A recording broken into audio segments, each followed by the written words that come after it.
Mais um navio de guerra russo é destruído no Mar Negro, pelo menos é isso que afirmam os ucranianos. Além disso, a Rússia faz testes com mísseis hipersônicos e com capacidade nuclear, naquilo que parece ser mais uma estratégia russa para tentar dissuadir o Ocidente em continuar apoiando militarmente a Ucrânia. Se você quiser entender esses e outros temas das atualidades, geopolítica ou geografia, me acompanha no canal. Faça aí sua inscrição, deixa o like nesse vídeo e vem comigo. Pessoal, a história se repete mais uma vez, dá uma olhada. Ucrânia diz que destruiu o navio de guerra russo armado com mísseis na Crimeia. Não é notícia repetida, é notícia inédita. Aqui a data, dia 21/5, portanto terça-feira ontem. Rússia não comentou a alegação, mas disse, à época do ataque, ou seja, nos últimos dias aí, que mísseis foram abatidos sobre a região, sobre a península. Vamos entender. Em Kiev, o Ministério da Defesa afirmou ter destruído com o ataque de mísseis de longo alcance a última corveta lançadora de mísseis de cruzeiro da frota russa no Mar Negro, a corveta T-Cyclone, navio que foi entregue em 2023, portanto aí um ano de uso, aproximadamente, bastante novo o navio. Ele foi afundado, ou ela foi afundada, segundo o relato, em Sebastopol, na Crimeia, no último domingo, dia 19. A Rússia não confirmou a informação. Por ora, blogueiros militares e observadores, tanto russos como ocidentais, afirmam não haver imagens de satélite disponíveis para analisar a alegação ucraniana, embora essa alegação, vá em linha com a série de ataques que expôs a vulnerabilidade das forças navais russas na região. Pessoal, como eu já falei em outros vídeos, essa história de a Rússia ter navios abatidos pelos ucranianos na região do Mar Negro não é nenhuma novidade. Já são aí dezenas de navios destruídos pela Ucrânia desde o início da guerra há mais de 2 anos. Relembra aqui comigo, veja só o tom dessa manchete, que é de fevereiro, do último mês de fevereiro. Os notáveis resultados militares da Ucrânia no Mar Negro. A Ucrânia praticamente não tem marinha própria, mas a inovação tecnológica, a audácia, somado aí com a incompetência de certa forma dos russos, garantiram vantagem por parte da Ucrânia em grande parte do Mar Negro. O país diz que já destruiu ou desativou mais de 20 navios de guerra russos nessa região, 1/3 da frota total da Rússia na região do Mar Negro. Aqui uma listagem, com algumas destas embarcações que foram ou destruídas parcialmente ou totalmente. Está aqui, depois eu deixo o link aqui na descrição para você dar uma olhada com carinho nisso. Só nesse ano, 2024, foram 3 grandes embarcações. Uma em 1º de fevereiro, um barco míssil, outra em 14 de fevereiro, navio desembarque, e outra em 5 de março, navio patrulha. E agora, se confirmando essa do último final de semana, mais um navio porta-mísseis. Lembrando que esses 3 aqui que eu mostro na imagem, eles foram abatidos por drones aquáticos. Esse navio agora abatido no último final de semana teria sido destruído por mísseis e não por drones. O que não muda o fato de que na região do Mar Negro a Rússia vem tendo aí bastante dificuldade, vem enfrentando uma situação embaraçosa no combate aos ucranianos. Lembrando que a Ucrânia consegue um feito extraordinário nesse sentido, justamente porque não possui marinha. É louco pensar isso, né? Mesmo sem marinha, a Ucrânia conseguiu aí causar uma grande dor de cabeça na Rússia em relação ao Mar Negro. Vamos entender aqui, mais uma vez, a importância do Mar Negro.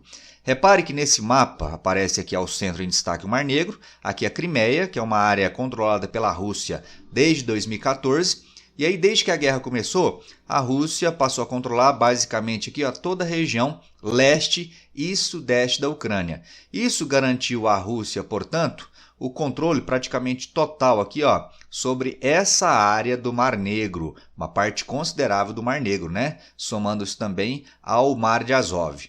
E aí nessa região aqui, cidade de Sebastopol, na Crimeia, a Rússia já mantinha mesmo antes da guerra, a sua principal base naval na região do Mar Negro. A frota naval no Mar Negro é sediada aqui na cidade de Sebastopol. Porém, em razão desses constantes ataques da Ucrânia utilizando mísseis, drones contra esses navios, o que a Rússia fez? Ela deslocou esses navios, essas embarcações, aqui para cidades no seu litoral sul, onde em tese há uma segurança maior. Olha só, a Rússia retirou parte da frota do Mar Negro do seu quartel-general em Sebastopol para portos relativamente mais seguros na costa russa, trazendo aqui principalmente para Novorossiysk e cidade de Sochi.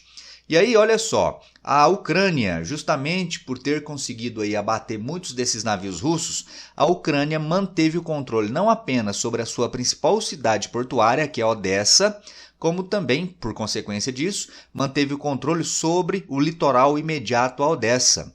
Isso é fundamental para a sustentação da economia ucraniana. Por quê? Porque uma vez mantendo o controle sobre esse litoral, a Ucrânia consegue continuar exportando parte da sua produção agrícola. Olha só, então esses navios saem, atravessam aqui o Mar Negro em águas relativamente seguras, né, porque passam pelo litoral da Romênia e da Bulgária, que são dois países da OTAN e em tese aliados ucranianos, e consegue fazer essas exportações até chegar no mar Mediterrâneo. Então, olha só, a Ucrânia garantiu assim um corredor marítimo que permite exportar grande parte dos seus cereais e outros produtos a partir de portos como o Porto de Odessa.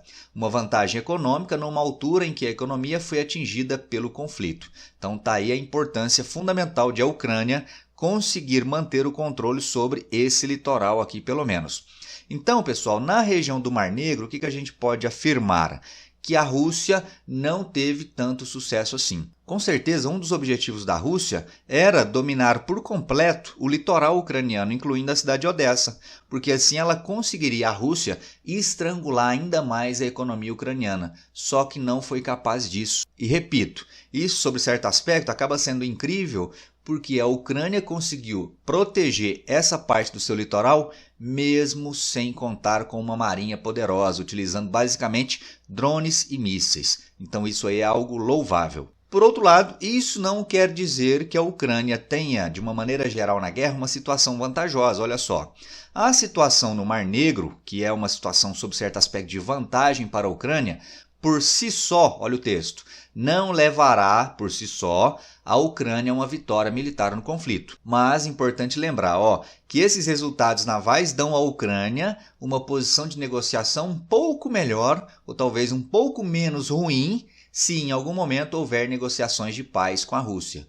Então, se daqui a pouco chegarmos a uma situação em que a Ucrânia aceita perder os territórios atualmente ocupados pela Rússia, entre esses territórios já ocupados não estarão, por exemplo, a região aqui de Odessa. Então, sob certo aspecto, é uma vitória, entre aspas, aí dos ucranianos. Por que eu falo vitória, entre aspas? Porque vitória para a Ucrânia seria efetivamente não perder nenhum território. Nesse caso aqui, nós estamos levantando a possibilidade de a Ucrânia perder menos territórios. É isso que eu quero dizer. Ficou claro isso aí, pessoal? Beleza?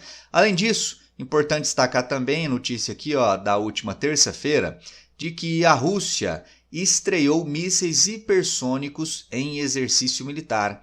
Esta fotografia aqui, inclusive, divulgada pela Rússia, mostra aí os veículos de guerra, equipados com esses mísseis. E aí perceba que na ponta dos mísseis a imagem foi borrada propositalmente. Não se sabe exatamente por quê, mas teoricamente é aqui na ponta desses mísseis onde se acopla as chamadas ogivas nucleares.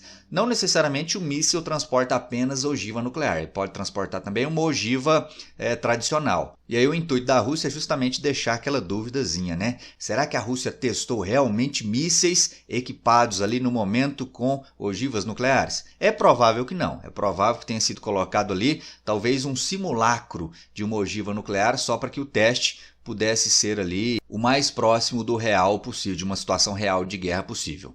Então, olha só, Forças Armadas da Rússia começaram nesta terça-feira 21 exercício de ataque nuclear com armas táticas com emprego inédito de mísseis hipersônicos Kinjal. Apesar aqui de o texto falar, armas táticas com emprego inédito de mísseis hipersônicos, esses mísseis eles já vêm sendo utilizados aí na guerra contra a Ucrânia, é o que fala no final. Vêm sendo usados contra alvos na Ucrânia com ogivas convencionais, aí está o detalhe, né?